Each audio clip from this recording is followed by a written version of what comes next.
नमस्कार दर्शकों, मैं मीनू यादव स्वास्थ्य जयते में आप सभी का स्वागत करती हूँ। दर्शकों, हर बार की तरह एक बार फिर हाजिर हैं आप सबके सामने एक नए विषय पर चर्चा लेकर। और आज की हमारी चर्चा का विषय है वॉलेंट्री ब्लड डोनेशन यानी स्वैच्छिक रक्तदान। और आज की हमारी चर्चा की एक्सपर्ट हैं केजीएमयू लखनऊ के ट्रांसफ्यूजन मेडिसिन विभाग की head doctor Tulika Chandra. Ma'am, आपका बहुत बहुत स्वागत हमारे आज के सेशन में। थैंक यू मैम, आपके माध्यम से सबसे पहले मैं अपने दर्शकों को ये बताना चाहूँगी कि वॉलेंट्री ब्लड डोनेशन यानी कि स्वैच्छिक रक्तदान होता क्या है। वॉलेंट्री ब्लड डोनेशन मतलब स्वैच्छिक रक्तदान। आज के ज़माने में स्वैच्छिक रक्तदान की इम्पोर्टेंस समझना या इसकी जो मान्यता, इसे क्यों होना चाहिए, ये बहुत ज़रूरी है हर आदमी के लिए, हर जनमानस के लिए। क्यों, आप यही पूछेंगे। इसका कारण है कि आपके परिवार में कभी न कभी कहीं न कहीं किसी को रक्त की ज़रूरत पड़ती है, और जब रक्त की ज़रूरत पड़ती है और जब आप ब्लड बैंक में जाते हैं तो आपसे कहा जाता है कि बदले में रक्त दें। ये क्यों कहा जाता है? क्योंकि लोग स्वैच्छिक रक्तदान नहीं करते, और उन लोगों में आप भी शामिल हैं। स्वैच्छिक रक्तदान क्यों नहीं करते? उत्तर प्रदेश जैसा हमारा इतना बड़ा प्रदेश है कि यहाँ की 2% पॉपुलेशन भी अगर नियमित रूप से साल में एक बार भी स्वैच्छिक रक्तदान करें तो किसी मरीज को रक्त की कमी ना हो, कोई रक्त की नहीं, और हर रक्त कोश में बाहुल्यपूर्ण रक्त हो। लेकिन दुख इस बात का है कि 2% लोग भी स्वैच्छिक रक्तदान करने के लिए आगे नहीं आते, और बहुत कम प्रतिशत आते हैं, जिसकी वजह से रक्त की कमी हर वक्त बनी रहती है। देखिए, आपको पता है ब्लड कहीं फैक्ट्री में नहीं बनता, इंसान के शरीर से निकल के ही इंसान को जाता है या चढ़ता है, तो इसका कोई पर्याय नहीं है। जब पर्याय नहीं है तो हम इंसानियत के नाते आगे मदद करने के लिए आना चाहिए। लोग स्वैच्छिक रक्तदान या रक्तदान करने से डरते हैं। इसका मुख्य कारण यही है कि रक्तदान जो होता है आगे नहीं बढ़ रहा है, क्योंकि उनके मन में बहुत सारी भ्रांतियाँ हैं, मिथ्य बातें हैं जो उनके मन में एक डर प्रदूषित करती हैं, और वो रक्त देना नहीं चाहते। साथ साथ एक स्वार्थ भी होता है कि मैं क्यों दूँ, अपनी कोई चीज़ दूसरे को क्यों दूँ, इसमें मुझे क्या फ़ायदा। इसकी थोड़ी भ्रांतियाँ आपकी अलग करना चाहती हूँ। पहली बात है कि हम उस देश के रहने वाले हैं जहाँ दधीची ने अपनी हड्डियों का दान कर दिया, और रक्तदान करने में तो कोई कमी नहीं होती, हम बिल्कुल स्वस्थ रहते हैं, हमें किसी तरह की कमज़ोरी नहीं होती। सबसे बड़ी भ्रांति यही है जी। हमारे शरीर में 5 से 6 लीटर खून है। रक्तदान करने में हम मात्र 350 मिलीलीटर खून देते हैं, जो एक तरह से रिजर्व ब्लड है। अब आप कहते हैं रिजर्व ब्लड हमारे पास ही रहे, मैं क्यों किसी और को दूं? तो पहली बात, यदि आपके पास रहेगा तो आपको उसका कोई फ़ायदा नहीं होगा, लेकिन जब आप उसको रक्तदान करेंगे तो आपकी बोन मैरो, जो अस्थि मज्जा, स्टिमुलेट होकर नई रक्त कोशिकाएं बनाएंगी, जिसमें ज़्यादा स्फूर्ति होगी, ज़्यादा ताकत होगी, और आप अपने अंदर वो ताकत महसूस करेंगे। और जब कभी आप रक्तदान करने जाते हैं तो आप स्वयं को हेल्दी समझ के ही तो रक्तदान करने जाते हैं, और वहाँ पे जाके आपका पूर्ण चिकित्सीय परीक्षण होगा निःशुल्क, उसमें आपको कोई पैसा नहीं पड़ेगा।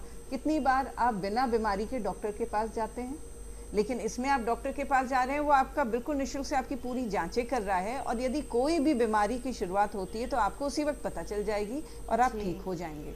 तो बहुत बड़ा फ़ायदा। और जो सौभाग्य से जो लोग बिल्कुल ठीक हैं और रक्तदान कर लेते हैं, उनका blood HIV, hepatitis B, hepatitis C, malaria, syphilis, ये ऐसी बीमारियां हैं जो हमारे शरीर के अंदर पनपती हैं और वर्षों बाद हमें पता चलता है। उसकी बिल्कुल अत्याधुनिक विधि, जैसे न्यूक्लिक एसिड टेस्टिंग की विधि से जांच हो जाती है, जो निःशुल्क होती है, और अगर उसमें रिजल्ट में कोई भी पॉजिटिव आता है तो बिल्कुल कॉन्फिडेंशियली आपको बताया जाता है। इससे क्या फ़ायदा होता है? शुरुआत में आप ये बीमारी का पता कर लेते हैं, ट्रीटमेंट शुरू हो जाता है, और आप ऑलमोस्ट एक नॉर्मल लाइफ जीते हैं, क्योंकि वो बीमारी बढ़ने ही नहीं दी जाती।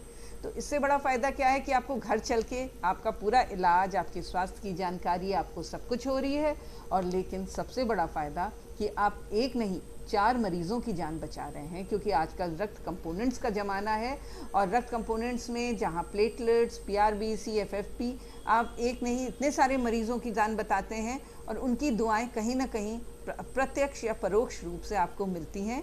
और यही कहते हैं कि जो स्वैच्छिक रक्तदाता है, जो नियमित रूप से हर 3 या 4 महीने में रक्तदान करता रहता है, वो कभी बीमार नहीं पड़ता, सदैव हेल्दी रहता है, स्वस्थ रहता है, और उसको कोई कमी नहीं आती। तो दिमाग में जो मिथ्या है कि हमें रक्तदान करने से कोई दिक्कत होगी, वो भ्रांति है। उस भ्रांति को छोड़िए और स्वैच्छिक रक्तदान करके समाज और अपनी सेवा करिए।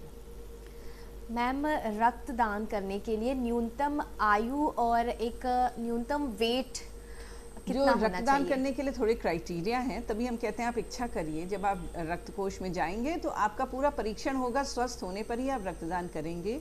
उसमें आप 18 से 65 वर्ष के मध्य के लोग रक्तदान कर सकते हैं। 50 किलो से ज़्यादा वजन हो वो रक्तदान कर सकते हैं।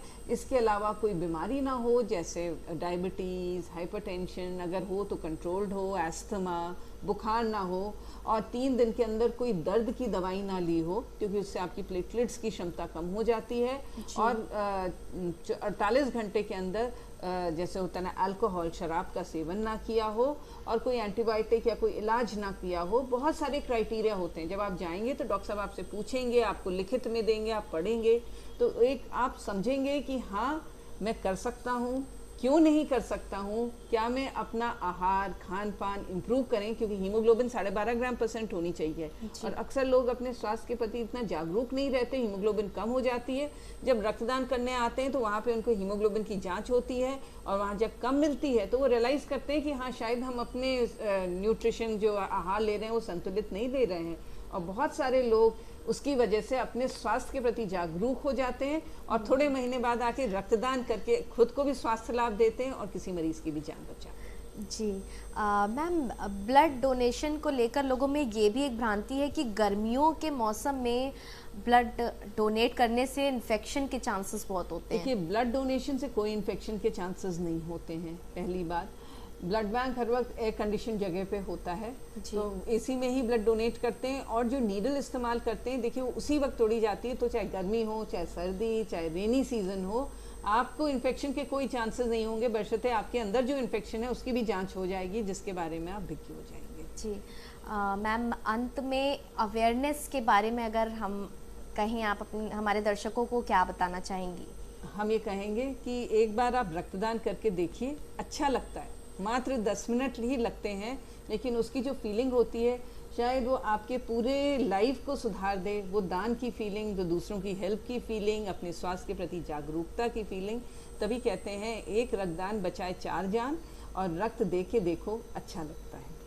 जी मैम, आपने हमारे साथ इतनी अहम जानकारी साझा की, इसके लिए आपका बहुत बहुत धन्यवाद। दर्शकों, आपको बता दें कि आज हमारे साथ ही KGMU लखनऊ के ट्रांसफ्यूज़न मेडिसिन विभाग के विभागाध्यक्ष डॉक्टर तुलिका चंद्रा। दर्शकों, अपनी चर्चा को हम यहीं देते हैं विराम। मिले